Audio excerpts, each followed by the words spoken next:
Bog, dragi moji, dobrodošli u još jednu novu priču. Atlantida, uspomene. Milo Slamkić uživao je u svakom trenutku provedenu s princezom Kidom u podvodnom gradu Atlantidi.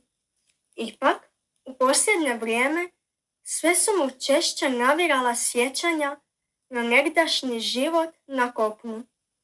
Strahujući da bi od silne čežnje za domom Milo poželio otići iz Atlantide, Kida je odlučila napraviti djelić njegova svijeta. Stoga je priredila zabavu i na nju pozvala neke od njihovih prijatelja Atlantiđana. Dobar večer, pozdravi ga jedan od gostiju, nesigurno zamuckujući. Mnogo hvala za zavjeru, doda pokušavajući govoriti na engleskom.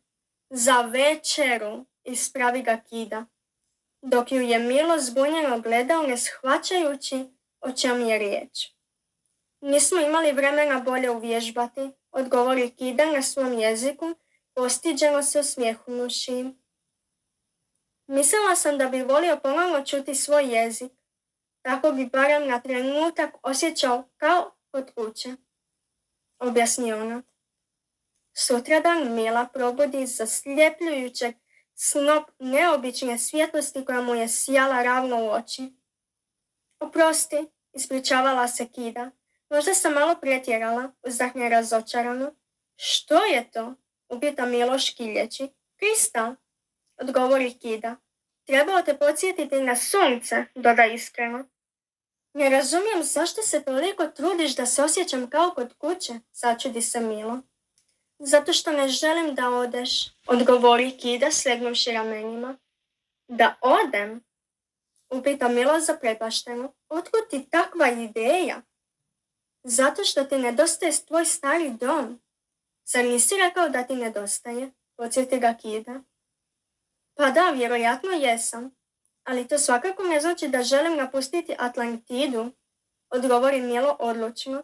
Zaista, razveseli se Kida.